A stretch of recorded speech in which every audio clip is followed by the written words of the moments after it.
804 gram brown sugar ব্যবসায় জড়িত থাকার অভিযোগে এনডিপিএস মামলার আরও এক অভিযুক্ত ধরা পড়ল পুলিশের জালে। জানা গেছে, গত 11 মে বিশালগড় থানার অন্তর্গত চরিলাম পেট্রোল পাম্প সংলগ্ন জাতীয় সড়কে 81 বক্সে 804 ব্রাউন সুগার সহ দুর্ঘটনার কবলে পড়েছিল একটি রয়্যাল এনফিল্ড বাইক। বিশালগড় থানার পুলিশ ছুটে গিয়ে বাইকের মালিক তথা নেশা কারবারি করিমউদ্দিন গ্রেফতার করেছিল। বিশালগড় থানার পুলিশ এই ব্যাপারে একটি এনডিপিএস অ্যাক্টে মামলা হাতে নিয়ে তদন্ত শুরু করে। বর্তমানে কবির উদ্দিনকে জেল হেফাজতে রেখে তার বিচার কার্য চলছে। এই মামলায় তদন্তকারী অফিসার মৃদুল মজুমদার আরও এক নেশা কারবারির নাম জানতে পারেন।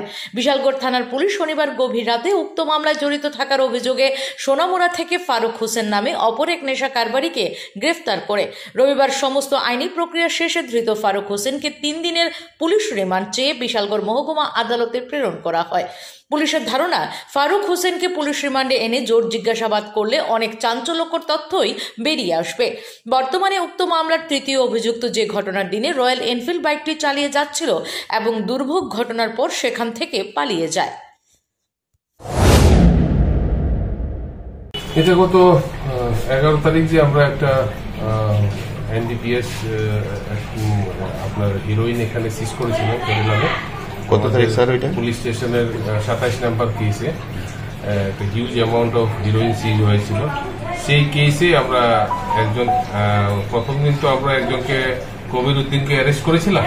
এখন তাদের একজন অ্যাসোসিয়েট ফারুক হোসেন, তাকে আমরা গ্রেফতার করেছি এবং তাকে আমরা আদালতে পুলিশ রিমান্ডের প্রেয়ার দিয়ে প্রডিউস করি। স্যার কোথায় থেকে অ্যারেস্ট করেছেন? সোনামুড়া থেকে। হ্যাঁ, সোনামুড়া। স্যার এই পর্যন্ত এই কেসে কতজন অ্যারেস্ট হয়েছে? এখন পর্যন্ত 2 জন অ্যারেস্ট হয়েছে। তো তাদের মুখ থেকে কি আর অন্য কোনো নাম পেয়েছেন আপনারা? অনেক কিছু বেরিয়ে আসছে, আমরা এগুলি সব অ্যানালাইসিস করছি। Bureau report, S Bharat live 24 hours.